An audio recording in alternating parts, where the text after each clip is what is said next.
Buenos días generales. Para comenzar una reflexión sobre la sabiduría de la afirmación exhibida en un santuario japonés, ay de aquel que no ha probado la derrota. La derrota enfoca con claridad las causas que llevaron al fracaso y proporciona un campo fructífero de estudio para aquellos soldados y civiles que buscan en el pasado lecciones para el futuro. Orlando Ward, jefe de Historia Militar, 1952.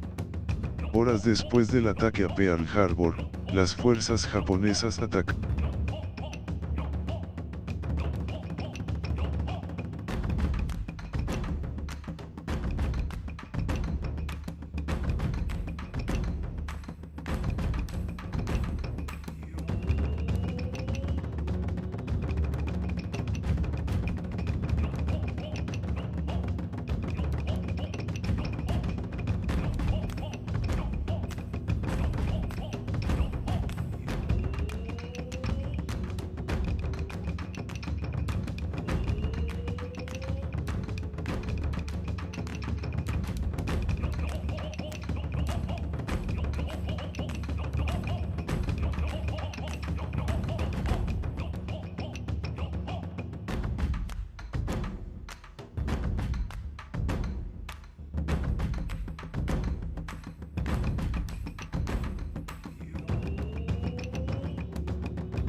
una fuerza de invasión japonesa que, según la inteligencia estadounidense, podría alcanzar los 300.000 efectivos en un mes, mientras los japoneses establecían un bloqueo contra los refuerzos y el reabastecimiento de los Estados Unidos. Como tal, el plan para la defensa de Filipinas se entiende mejor como una estrategia de retraso. Si se reforzaba adecuadamente, se esperaba que la guarnición de la isla pudiera retrasar a las fuerzas japonesas el tiempo suficiente para que llegaran tropas adicionales y socios comprometidos a la lucha. Una variante de una maniobra retrógrada, un retraso ocurre cuando una fuerza bajo presión intercambia espacio por tiempo al ralentizar el impulso del enemigo e infligir el máximo daño a las fuerzas enemigas sin quedar comprometida decisivamente. En 1935, el Congreso de los Estados Unidos votó para hacer de Filipinas una Commonwealth con plena autonomía al final de un periodo de transición de 10 años. Este cambio hacia la autogobernanza trasladó la responsabilidad de la defensa de las islas al gobierno y al pueblo de Filipinas. Sin embargo, esto complicó el mando, el control y la unidad de esfuerzo entre las fuerzas estadounidenses y el ejército filipino. En respuesta, la Asamblea Nacional Filipina votó para levantar una fuerza de 10.000 soldados complementada por 400.000 reservistas. A petición del presidente Manuel Quezón, Douglas MacArthur, recientemente retirado del ejército de los Estados Unidos, fue solicitado para supervisar la creación del ejército filipino como mariscal de campo y asesor militar del gobierno del Commonwealth de Filipinas.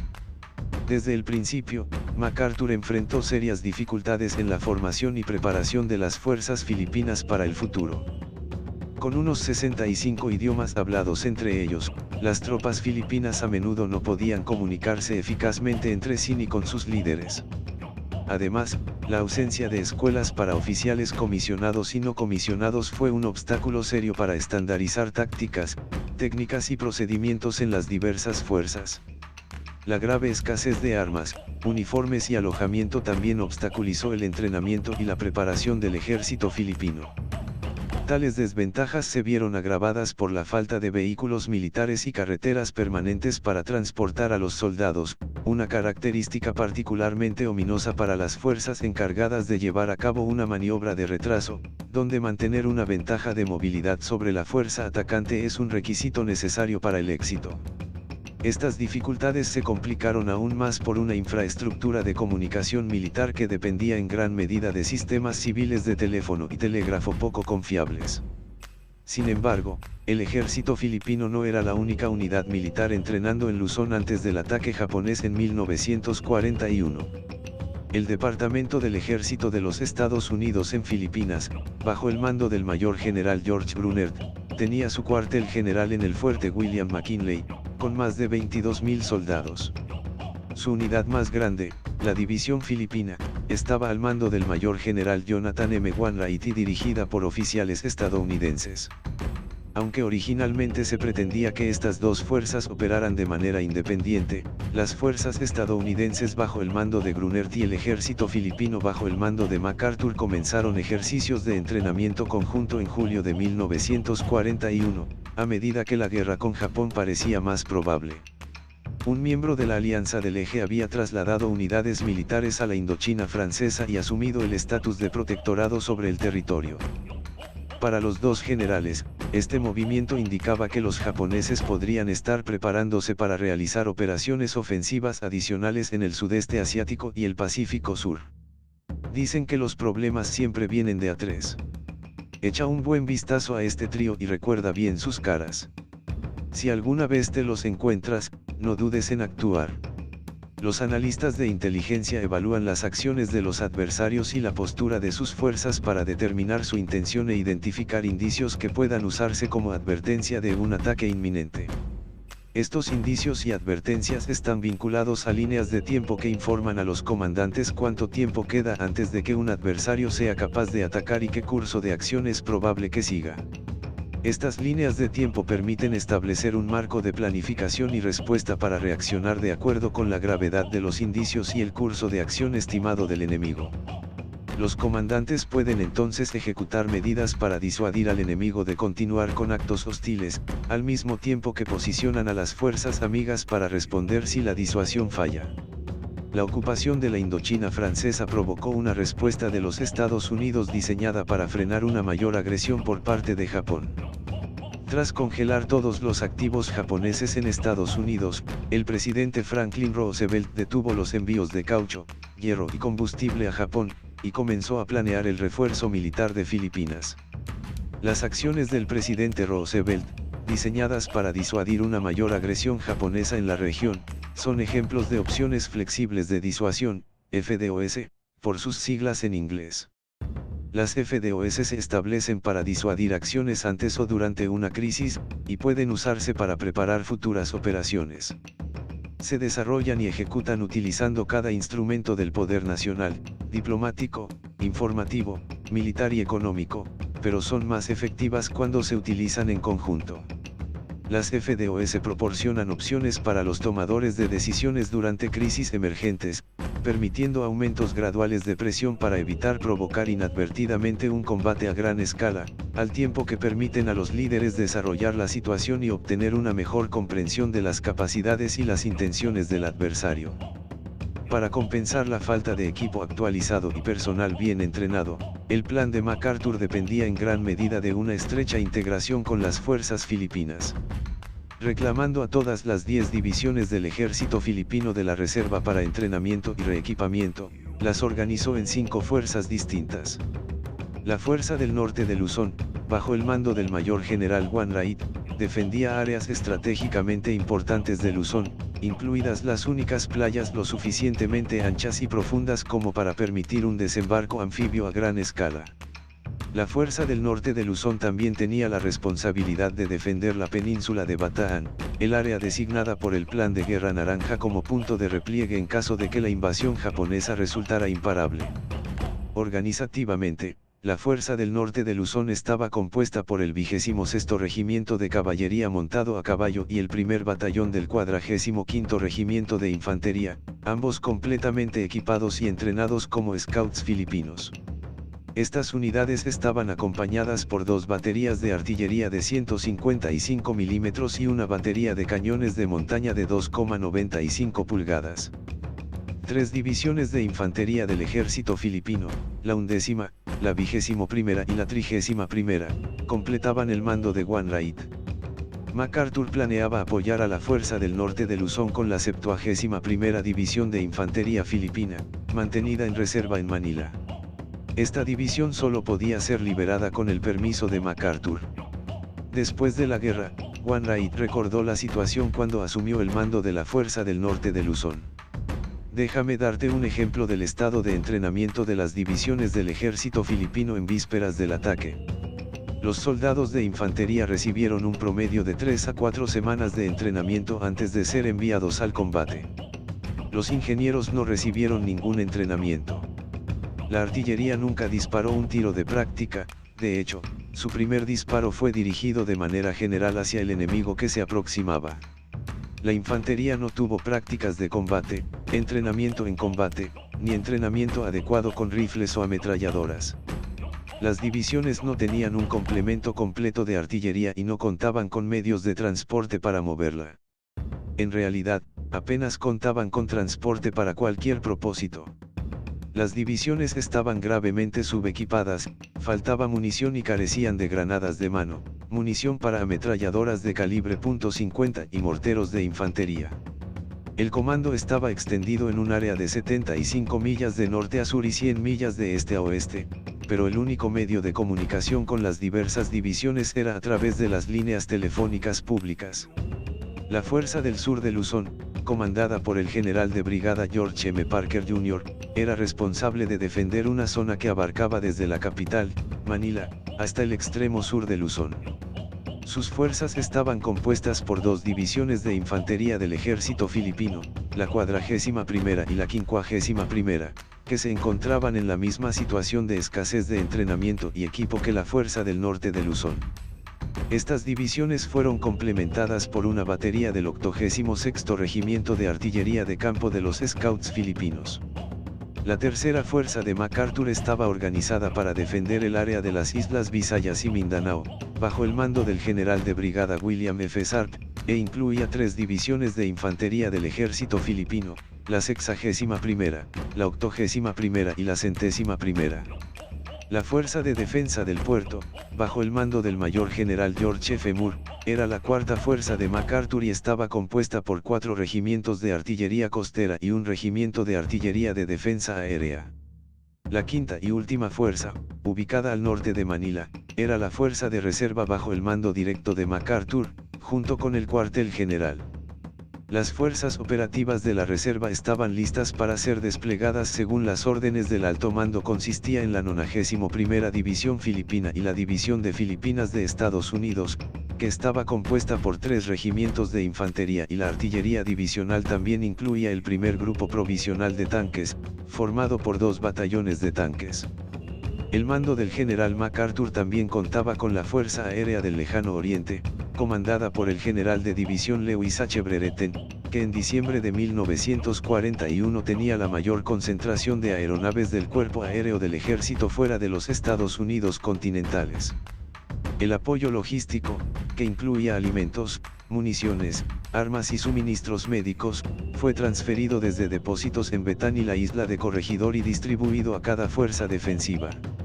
Esto se hizo para cumplir con el deseo de MacArthur de defender lo más adelante posible. El 16º Distrito Naval, bajo el mando del contraalmirante Francis W. Rockwell, también fue una parte vital de la Fuerza de Defensa, con instalaciones en Cavite, Olongapo y Corregidor. Incluía cruceros, destructores, submarinos, barcos patrulleros y el 4º Regimiento de Marines. Aunque tenía órdenes de asistir en la defensa de Filipinas, permanecía independiente y reportaba al mando de la Flota Asiática de los Estados Unidos, con sede en Manila bajo el mando del almirante Thomas Seard. Esto fue un claro ejemplo de los problemas iniciales al crear una fuerza conjunta. La falta de un mando unificado no era única en Filipinas y afectó a las operaciones estadounidenses en gran parte de la campaña del Pacífico. Para MacArthur y Rockwell, esto alteró la unidad de esfuerzo y complicó aún más la defensa de la isla. Con recursos limitados en el verano de 1941, los japoneses priorizaron la captura de las Indias Orientales Neerlandesas y la península malaya sobre todos los demás objetivos. Las fuerzas estadounidenses estaban en su camino y debían ser eliminadas, pero a la manera japonesa.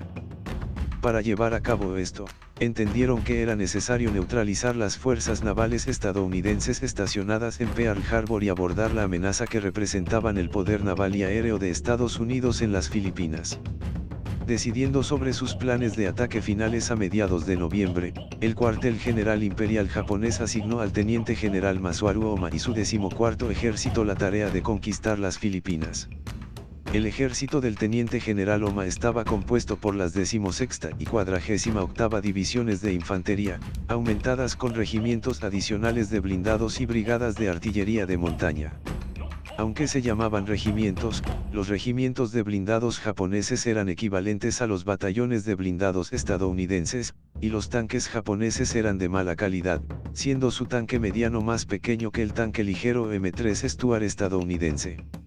La invasión japonesa de las Filipinas fue planificada hasta el detalle y, al integrar el poder terrestre, naval y aéreo, rápidamente abrumaron a las fuerzas estadounidenses y filipinas, estableciendo varios puntos de apoyo clave.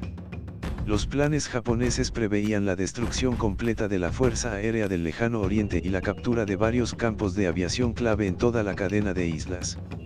Esto les otorgaría superioridad aérea, permitiendo que las divisiones de Oma atacaran sin ser hostigadas desde el aire. Para lograr esto, la infantería japonesa capturaría el campo de aviación clave en la isla de Betán, al norte de Luzón, mientras que los cazas y bombarderos estacionados en Formosa atacarían los campos de aviación en Luzón. La infantería japonesa luego continuaría hacia otros campos en Aparri, Vigan y Legazpi más al sur, culminando con la captura del campo de aviación en la gran isla de Mindanao, al sur de Luzón. Con la superioridad aérea establecida y varios campos de aviación asegurados, el 14º Ejército estaría libre para comenzar sus desembarcos principales en Luzón. El esfuerzo principal del 14º Ejército aterrizaría en la bahía de Lingayen, a unos 200 kilómetros al norte de Manila, y comenzaría a atacar hacia la capital. Una fuerza más pequeña desembarcaría en la bahía de Lemán, a 120 kilómetros al sur de Manila, y procederá al norte para unirse a la fuerza más grande en un asalto combinado a la ciudad. Después de capturar la capital, los japoneses podrían entonces apoderarse de la bahía de Manila y derrotar a las fuerzas estadounidenses y filipinas restantes en Luzón, colocándolos en control firme de la isla más grande y más importante de las Filipinas.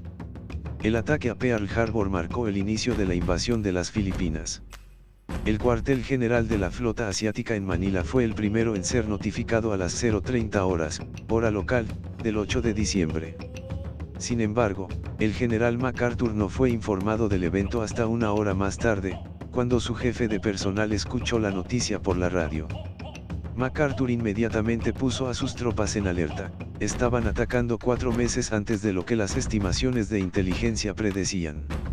MacArthur tenía solo una fracción del equipo y los suministros necesarios que necesitaba para defender las Filipinas.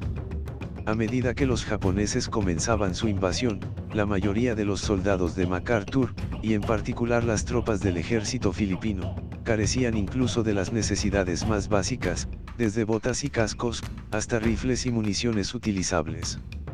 Más importante aún, carecían del entrenamiento necesario para luchar como unidades en el campo.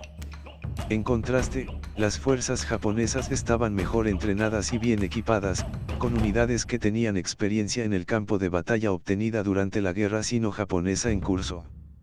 Preocupado de que sus campos de aviación y aeronaves pudieran sufrir el mismo destino que los de Hawái, el mayor general Brereton solicitó permiso para que sus B-17 comenzaran a bombardear el campo de aviación japonés en Formosa. Sin embargo, debido a retrasos y mala comunicación entre Brereton y el Estado Mayor de MacArthur, esto no se logró. Los cazas y bombarderos japoneses no llevaron a cabo un ataque contra Formosa. En su lugar, los cazas y bombarderos japoneses, basados a solo 800 kilómetros de distancia de Formosa, llegaron sobre los aeródromos de Clark y Eva con poca oposición de los obsoletos cañones antiaéreos. El enemigo atacó ambas instalaciones, destruyendo su equipo de radar y ametrallando o bombardeando los aviones que habían estado esperando permiso para atacar a los japoneses. De acuerdo con el plan, la infantería japonesa desembarcó sin oposición en la isla de Bataan esa misma mañana. Luego procedieron a apoderarse y asegurar el campo de aviación estadounidense ubicado allí, estableciendo una base para los cazas de corto alcance. Más importante aún, la destrucción de más de la mitad de los activos de la Fuerza Aérea del Ejército en los aeródromos de Clark y Eva estableció la superioridad aérea japonesa sobre las Filipinas en el primer día de la guerra. Al día siguiente, el 9 de diciembre, los bombarderos japoneses de Formosa atacaron el campo Nichols, destruyendo más aeronaves y dañando seriamente la instalación. La oposición fue leve, entendiendo que sus barcos no podían esperar protección contra ataques aéreos. El almirante Art despachó la mayoría de su flota hacia el sur, a Australia. Tras su partida, los japoneses atacaron las instalaciones navales en Cavite el 10 de diciembre. Mientras Cavite ardía, la infantería japonesa, apoyada por aeronaves navales y fuego de artillería de la flota japonesa, desembarcó en la isla Camiguin, al norte de Luzón. Los pocos aviones estadounidenses que quedaron operativos atacaron a las unidades del segundo regimiento de Formosa mientras desembarcaban en Vigen y Apari, hundiendo un cazaminas japonés y dañando otros 4 buques. El contingente Kano-U, de 2.000 hombres, desembarcó en Vigen. Otra fuerza de tamaño similar, conocida como el destacamento Tenake, compuesta por el segundo batallón y la otra mitad del primer batallón del segundo regimiento de Formosa, atacó en Apari. Estos múltiples desembarcos fueron apoyados por 2 cruceros pesados, 2 destructores y defensa aérea proporcionada por aviones de combate desde la isla de Bataan durante los días siguientes. Los 2 destacamentos rompieron sus posiciones iniciales en Apari y Vigen y comenzaron a moverse hacia el sur, hacia Manila, a lo largo de la costa por la Ruta 3. El 12 de diciembre, 2.500 soldados japoneses, conocidos como el destacamento Kimure, desembarcaron aproximadamente a 500 kilómetros al sureste de Manila, en Legazpi. El general Parker, comandante de la Fuerza del Sur de Luzón, envió elementos no probados de las divisiones 41 y 51 del ejército filipino para contraatacar, pero estos fueron pronto derrotados por los mejor entrenados japoneses. Después de apoderarse con éxito de su objetivo en Legazpi, el destacamento Kimure comenzó su marcha hacia el norte por la Ruta 1 para unirse a las fuerzas que desembarcaban en la bahía de Lemán para el avance hacia Manila, siguiendo el cronograma del teniente general Joume para la toma de las Filipinas. Hasta ahora, los desembarcos enemigos habían sido incursiones menores. Sin embargo, el 22 de diciembre, el esfuerzo principal de Joume llegó a tierra a lo largo del Golfo de Lingayen, compuesto por toda la 48ª División japonesa con elementos adjuntos de la 16ª División. La fuerza de Lingayen de Joume totalizó poco más de 40.000 soldados, siguiendo un plan cuidadosamente cronometrado que preveía desembarcos en 3 ubicaciones diferentes a lo largo de un tramo de 24 kilómetros del Golfo. La primera ola de embarcaciones de desembarco japonesas se acercó a las playas a las 0500, comenzando por el sur. Las unidades del 47 grados Regimiento de Infantería y elementos de la Artillería de Montaña 48ª desembarcaron en el pueblo de Agu, superando mares agitados y una débil resistencia de unidades no experimentadas de la 11ª División de Infantería Filipina. los japoneses desembarcaron la mayor parte de sus fuerzas con pérdidas mínimas. El desembarco del medio fue realizado por unidades del primer Regimiento de Infantería de Formosa y elementos de la Artillería de Montaña 48ª en el pueblo de Arengey. Los desembarcos fueron prácticamente sin oposición y las tropas del primer Formosa pronto se dirigieron hacia el sur por la Ruta 3 para unirse a sus camaradas del 47 grados Regimiento de Infantería, que habían desembarcado en Agú. El desembarco final, 2 horas más tarde, fue realizado por unidades del destacamento Kamijima, compuesto principalmente por el 9º Regimiento de Infantería. Ocurrió más al norte, en el pueblo de Baoguán. Desembarcando a través de aguas turbulentas, encontraron brevemente una fuerte resistencia de las tropas del 12 grados Regimiento de Infantería Filipina antes de apoderarse del pueblo. Al romper su posición, despacharon patrullas a lo largo de la Ruta 3 para hacer contacto con el destacamento del coronel Tenaque mientras se dirigía al sur por el camino, avanzando contra una ligera resistencia. Una unidad del destacamento Kamijima atacó a lo largo de la carretera Baoguán-Bagú, que corría hacia Rosario a través de las montañas de la cordillera, y luego tomó el aeródromo de Negelian. El éxito del enemigo forzó al 71 grados Regimiento Filipino y a elementos de la 11ª División Filipina a retirarse. Mientras tanto, el cuerpo principal del destacamento Kamijima tomó el pueblo de Bagú, más al este, para evitar que las fuerzas estadounidenses flanquearan a la fuerza de desembarco y para actuar como retaguardia del avance japonés hacia Manila. A medida que el enemigo comenzaba su movimiento hacia el interior, las fuerzas de la 21ª División de Wanrai defendían las costas del sur. Esto dejó a los soldados de la 26ª Caballería, los exploradores filipinos, liderados por el coronel Clinton A. Pierce, para defenderse del movimiento japonés hacia el sur por la Ruta 3 desde el pueblo de Pusarrobio. Avanzando hacia el sur por la Ruta 3, el coronel Ifumi Emas y el primer Regimiento de Formosa, junto con elementos de la Artillería de Montaña 48ª, recibieron poca oposición de la inexperta y débilmente armada 11ª División, mientras avanzaban hacia el pueblo de Don Ortiz. En el camino, se unieron al 48º Reconocimiento, al 9 grados Regimiento de Infantería y al 4 grados Regimiento de Tanques, que habían desembarcado anteriormente al norte de Del Martis. Después de avanzar desde Agú, las fuerzas del coronel Isamu Yanagi, del 47 grados Regimiento de Infantería y un batallón de la Artillería de Montaña 48ª, enfrentaron una débil resistencia de un batallón de la 11ª División de Infantería, que luego se retiró a Del Martis. Consciente del avance creciente hacia Don Ortiz, el general Wanrait ordenó a la 26ª Caballería que se trasladara de Pusarrobio a través de Rosario y hacia Del Martis para ayudar en su defensa. Cuando el pelotón de coches exploradores de la 26ª llegó a Del Martis, encontraron el pueblo desocupado. El pelotón luego se movió hacia el norte por la Ruta 3, donde hizo contacto con el 48º Reconocimiento japonés y el 4º Regimiento de Tanques. Incapaz de avanzar, el pelotón regresó a Del Martis, donde se ordenó a la 26ª Caballería que mantuviera una acción de retraso, en caso de que se hiciera necesaria una retirada forzada de las fuerzas del norte de Luzón. A las 1300 horas, las unidades japonesas de aeronaves, blindados e infantería comenzaron el ataque a Don Ortiz. En respuesta, el coronel Pierce pidió apoyo adicional al general Wanrait, quien solicitó una compañía de tanques al brigadier general James Weaver, el comandante del grupo provisional de tanques, debido a una escasez de combustible. Weaver solo pudo enviar un pelotón de 5 tanques, todos los cuales fueron destruidos o dañados por el fuego antitanque de 47 mm o por los tanques enemigos. Para las 16, unidades japonesas adicionales se unieron a la batalla y para las 19, Don Ortiz había caído en manos japonesas. Ordenado a retirarse, la caballería del coronel Pierce pagó un alto precio en vidas y caballos mientras realizaba acciones de retraso exitosas para proteger el flanco derecho de la 11ª División, que fue atacada por los japoneses al llegar a Rosario. El 26º Regimiento de Caballería se vio obligado a retirarse nuevamente, esta vez más al sur, donde se ordenó que mantuvieran la intersección de caminos entre Rosario y Bagué hasta que sus defensas se volvieran insostenibles. En la mañana del 23 de diciembre, elementos de la 71ª División estaban en su lugar a lo largo de la Ruta 3 al sur de Sesun, preparando su defensa mientras la 26ª Caballería pasaba al sur a través de su posición en su camino hacia Pusirobio. Aunque puede parecer simple, un paso hacia atrás de las líneas realizado bajo presión de un enemigo atacante es una operación difícil que requiere una estrecha coordinación y planificación entre las unidades estacionarias y las que pasan, para prevenir fracturas.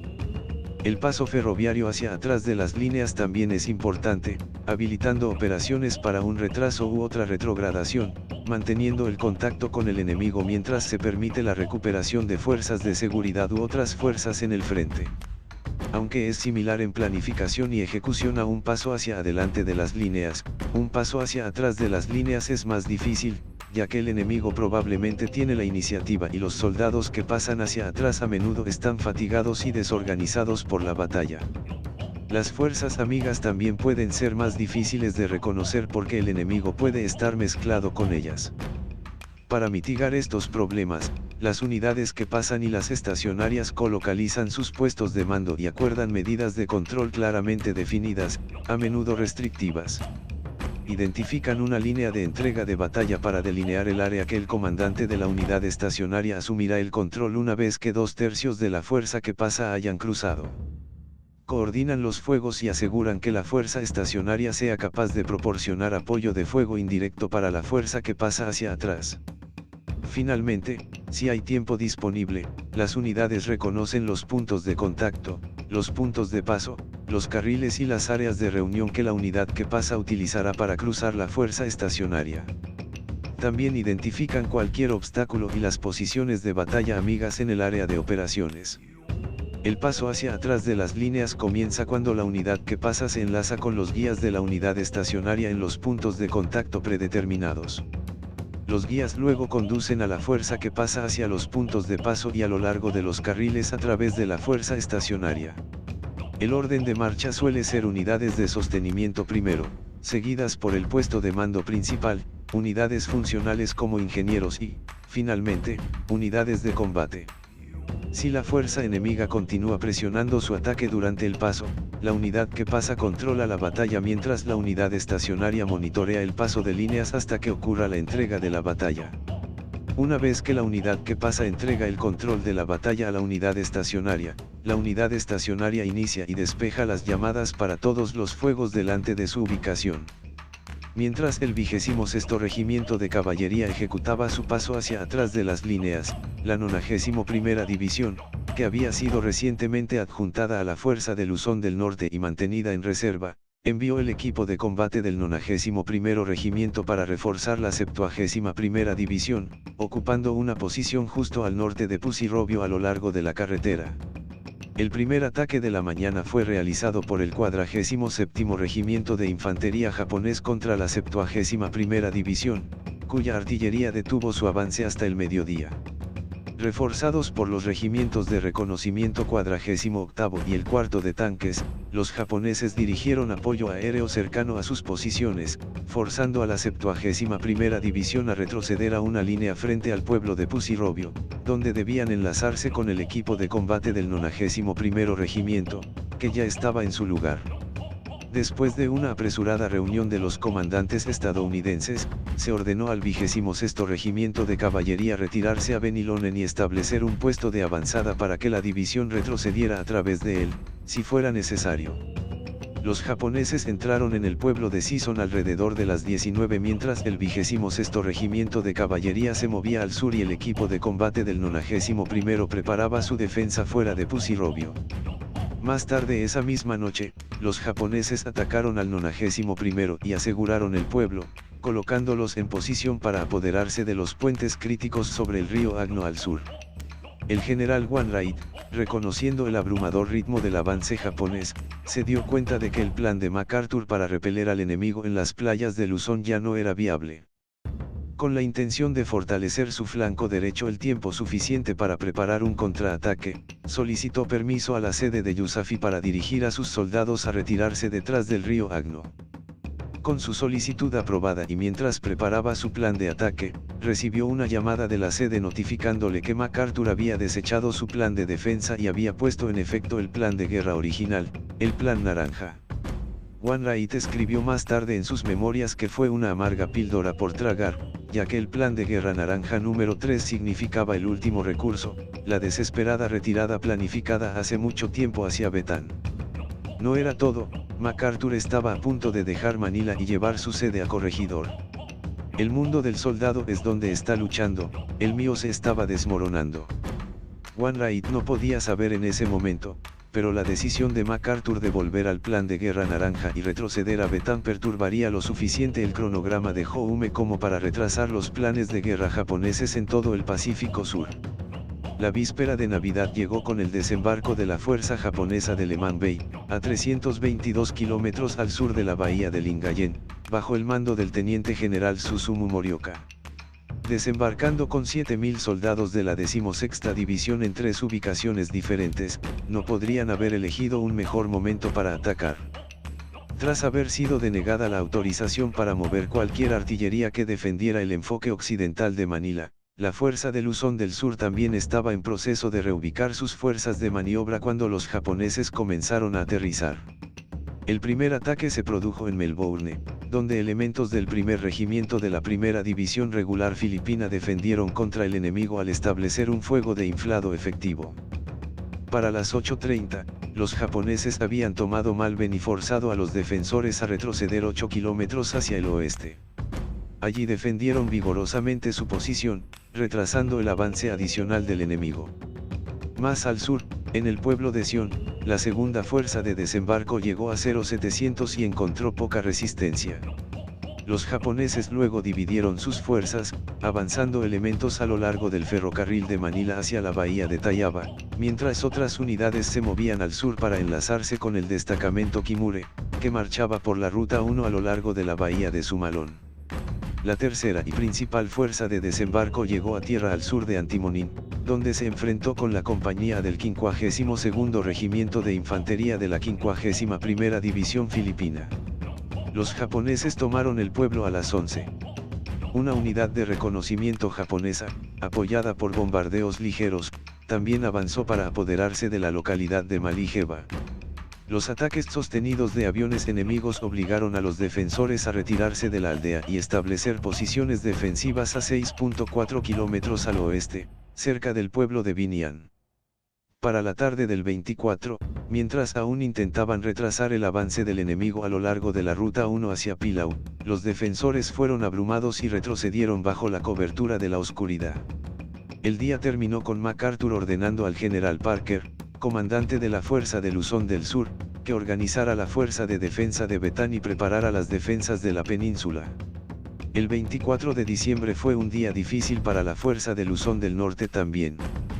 Con los japoneses ya avanzando sobre el río Agno, el 26º Regimiento de Caballería intentó retrasarlos al norte y al oeste de Binalonan. Montando una feroz defensa, el 26º detuvo el primer ataque realizado por el 4º Regimiento de Tanques del Ejército Imperial Japonés. Los tanques luego giraron hacia el oeste para eludir al 26º, pero la caballería contraatacó y los japoneses una vez más no pudieron avanzar. Los japoneses enviaron más tanques y el 2º Regimiento de Formosa como refuerzos, lo que puso a la caballería en grave riesgo, pero estaban demasiado comprometidos para romper el contacto. El general Wainwright, que se encontraba en Binalonan cuando comenzaron los combates intensos, ordenó al coronel Pierce y a su 26º Regimiento de Caballería, que ahora se había reducido a solo 450 soldados, que lucharan en una acción de retraso mientras retrocedían hacia el sureste desde el río Agno hasta Taayu. Durante más de 4 horas, la caballería superada en número retrasó al enemigo, hasta finalmente dejar Binalonan a los japoneses alrededor de las 15:30.